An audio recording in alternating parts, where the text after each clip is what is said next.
let us try to understand who is my guru. In order to understand who is my guru, you'll have to understand my backstory. So, since childhood, I used to get a lot of derealization episodes. So, what is derealization? Derealization means getting detached from the reality for maybe 5 minutes, 10 minutes. So, I used to get these episodes and I was not able to explain it to others. That is, I had my cousins, I had my parents. I used to explain that, bro, something is happening, man. Like, I feel like I don't belong here. I feel like this is not real. Where am I? So, all that questions used to come to me. And nobody were able to answer that. That is, my cousins were not able to understand what I'm talking about. My parents were not able to understand what I'm talking about. I used to feel very lonely because this derealization was happening only to me, and I was not able to share it with classmates also. Even my classmates were chimpanzees itself. That is, they were not able to understand what I'm saying. So I was asking God, like, what is this feeling? Is this not real? Is this reality not real? And I didn't get any answers from God also. Gods like Vishnu, Shiva, no one were answering anything. So I was just waiting for someone to come in my life and enlighten me. So finally I got a friend called as Anant Kamath. So he was a very devoted Advaita fanboy. So he was always into that Brahman and that vibrationless supreme and all. So he used to tell me that whatever I'm feeling is because of some past life sadhana. So I thought to myself, what was I in previous life? Did I do any sadhana? But I was not getting any answers. Then I thought to myself, if I don't get answers through Advaita, then I better create some purpose in my life. So I used to think maybe love is the answer. So I used to try to fall in love with some girl, but no girls were of that intellectual level. That is, thinking the reality is false. Every girl was thinking reality is true, and how to how to make money and how to make kids and all. So it was all bullshit to me. That is, making money, making kids. What is that? It doesn't even make sense. I used to think all girls are like that, and I was afraid of falling in love. Only Anant Kamath was there to understand my intellectual level.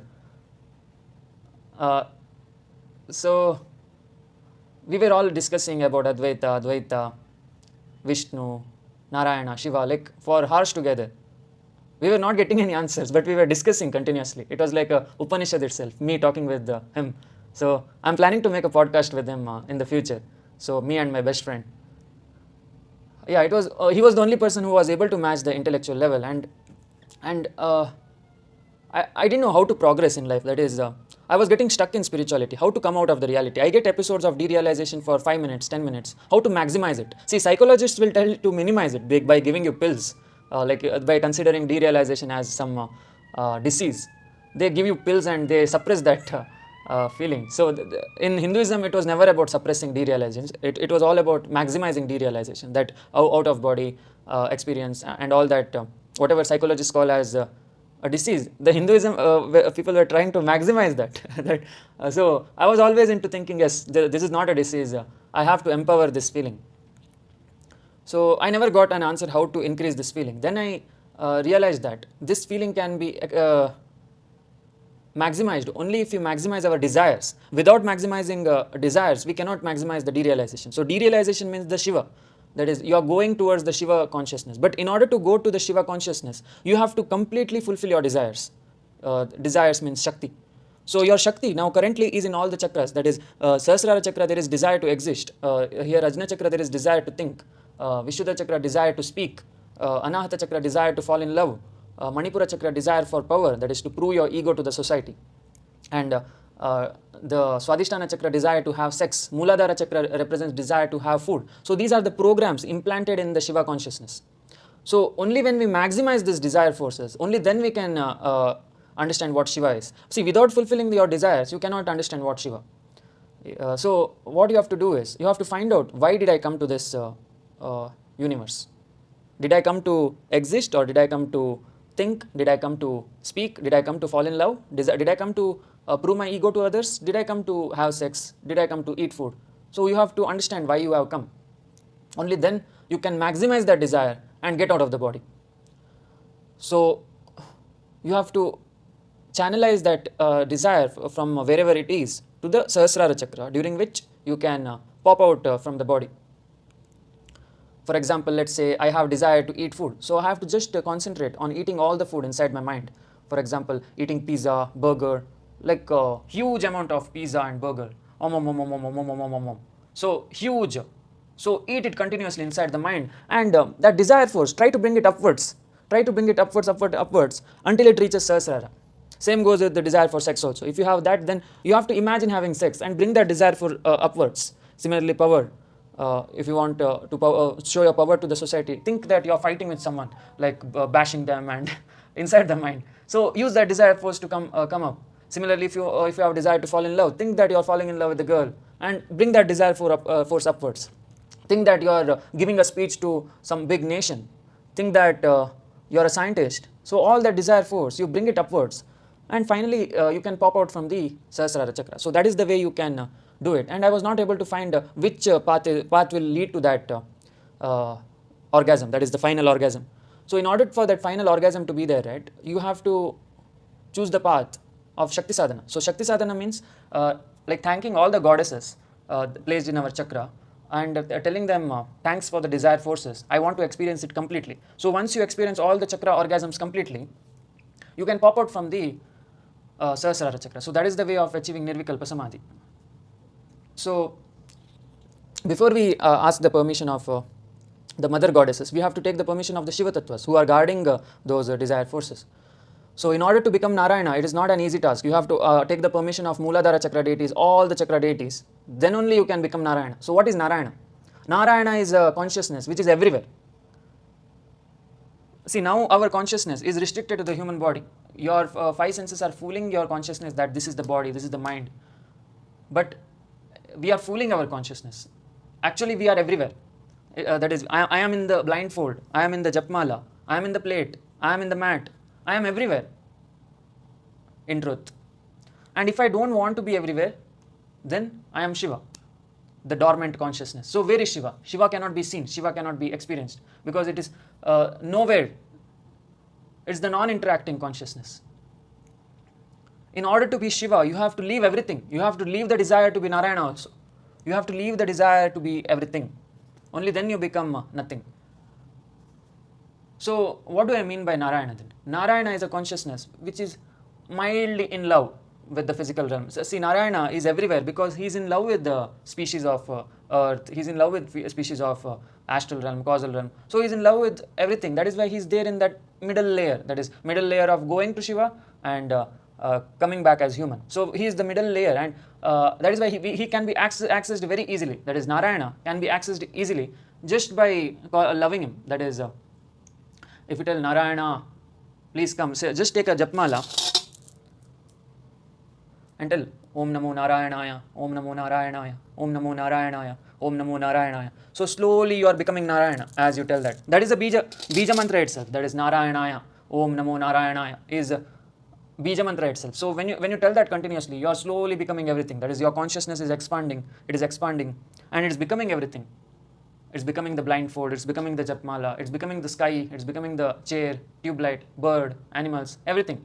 So, but you have to not meet the CEO directly. You have to first meet the small programs. That is, eating Ganapati and loving Kali or Krishna, speaking Akshobha Bhairav or Tara, thinking Subramanya or Chinnamasta. So these are the small programs in our chakra. You have to meet them first. You have to make them stronger. You have to talk with them and just leave those programs slowly. You have to give a farewell. That is, you have to tell them that I'm leaving you and I'm becoming Narayana slowly. So you have to tell them goodbye before you leave the body completely. If you directly go to Narayana, Narayana will not talk with you, nor you will become Narayana, because you didn't meet the lower chakras. So first you have to talk with the lower chakras, then satisfy that coding, that is program, and then become Narayana. Finally, Narayana means everywhere.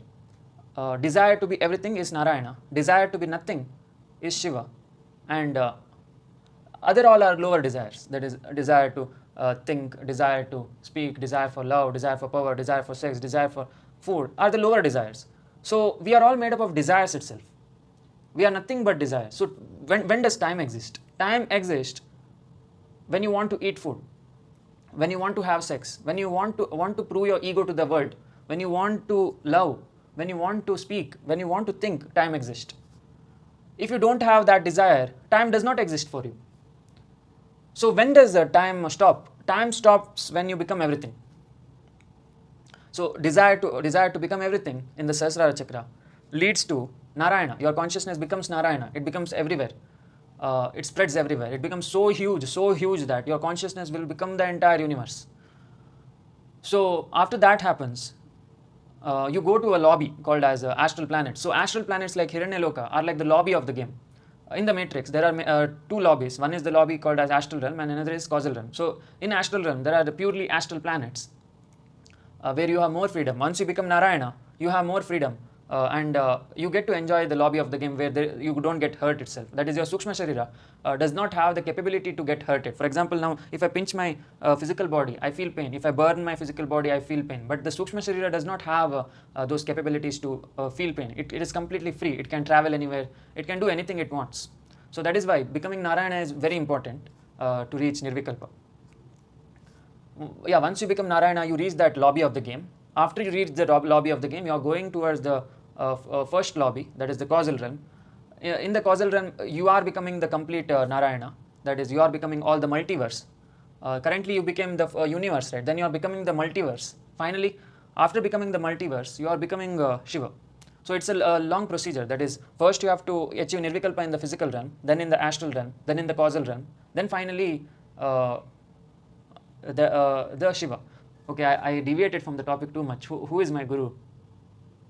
Yeah, guru. See, now I am a Revati Nakshatra. So I have met some gurus in my past life. That is, when I was Ashwini, Bharani, Kritika, Rohini, Mrigashira, Ardra, Punarasu, Pushya, Ashlesha, Maga, Uttara Falguni, Purva Falguni, Hasta, Chitra, Swati, Vishaka, Jeshta, Mula, Uttara Shada, Purva Shada, then Shatabisha, Shravana, Danishta, Uttara Bhadra, Purva Bhadra, Revati. So I have become all the other previous 26 nakshatras, and now I'm in the 27th nakshatra, that is Revati. So I am the last incarnation, and I have met gurus in the past lives, that is when I was Ashwini, Bharani and all. So it doesn't make sense for me to get a guru in this life, because already all the knowledge is downloaded in the previous life. That is, I used to get derealization episodes. So I don't require any knowledge to become Narayana. That is, I can become Narayana anytime I want, just by chanting Om Namo Narayanaya, Om Namo Narayanaya, because I had strengthened my lower chakras in my previous life. Similarly, if you are belonging to the last category of nakshatras, then you also don't require that much level of sadhana. Only a few amount of sadhana can make you pop out of the body. Whereas people born in Ashwini, Bharani, Kritika, Rohini, they have to meet gurus in life. That is, only after they meet gurus in life, they can transcend. Or they can skip the nakshatras. For example, Yogananda belonged to Magha nakshatra, I guess. So he had to find a guru, that is Yukteswarji, for transcending. Because Yukteswarji ensured that he will skip all the other nakshatras, that is Hasta, Chitra, Swati, Vishaka. So he did not have to undergo that Sukshma Sharira change. So he directly became Revati and he directly transcended. So that is the power of guru. So a guru is a person who can make you skip all the nakshatras, that is all your Sukshma Sharira incarnations, and he can make you pop out of the body. Again, you have to know that you have to not believe everything in astrology. In astrology there are a lot of junk, that is Surya, Lagna, and what is the Shukra, Buddha, Mangala, Guru. All that are too much, junk that is not needed for transcending. See, I am giving out knowledge only which is needed for transcending. I cannot teach you history in this video, in this YouTube channel. I cannot teach you social science or science or something. I am giving you the knowledge only which is required for transcending.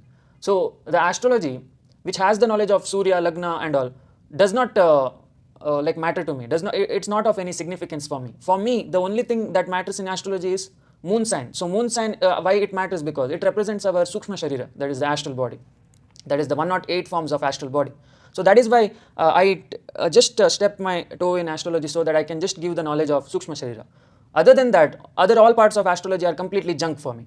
So even you should understand which knowledge to dump and which to consider. Otherwise, you cannot transcend. See, if you consider all the knowledge, then you cannot transcend. You have to know which to dump, which to consider. So I consider only the moon sign. So now, since some people belong to Ashwini, Bharani, whoever are watching this video, I can help you become Revati altogether. That is, directly you can skip the incarnations and directly become Revati and transcend. So that is my goal in all of the videos, so that whoever is watching can skip all the incarnations of Nakshatra and just become Revati and pop out of the body. Because you know what, like since childhood, right, I had only one friend, Anant Kamath. So I was feeling frustrated. That is, sometimes I used to not like Advaita. I used to like to fall in love, because the Anahata Chakra, when you charge, right, it can be channelized upwards. Without charging your Anahata Chakra, you can't pop out of the body. That is why I didn't like Advaita so much. I liked Patanjali Yoga, Advaita plus Shakti Sadhana, everything I liked. I didn't like one specific knowledge. I wanted to expand my knowledge in the Vedic, Tantric systems. So when we combine all the knowledge, right, Advaita, Tantra, Shakti Sadhana, everything, Kashmiri Shaivism, that time it will become a pure gold. It will become a very good knowledge for transcending. That is what I'm doing. I'm making a Bhel Puri of all the knowledges, not a what to say, rubbish Bhel Puri, a very tasty Bhel Puri. So yeah, that is why I didn't find the need of finding a guru. And I have considered Mahavidya Kali as my guru, because she has helped me charge my Anahata Chakra. And only with her help I can channelize the energy upwards. So you have to meet all the programs in your life. That is the program of food, sex, everything you have to meet. Only then you can transcend. Become Narayana, then Shiva. You should know you should just know how to love. For example, Yogananda loved his guru very much. So that is why he was able to trust him completely and transcend. Because his guru, Yukteswar Giri, had become Narayana. That Yukteswar Giri completely became the Narayana consciousness. That is why he was able to uplift Yogananda from the physical realm. Similarly, you have to know how to love anyone. It may be not your guru, it may be your own wife, it may be your own girlfriend, it may be your own dog. So you have to know how to love, and you have to know how to channelize that love upwards. That is the only thing.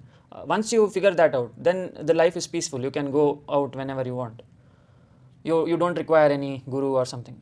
So that's what I'm teaching in that 18-month program, that is to channelize the energy upwards. So I hope I have brought some light to your consciousness. Thanks for watching. We'll meet in the next video. Jai Mahakal.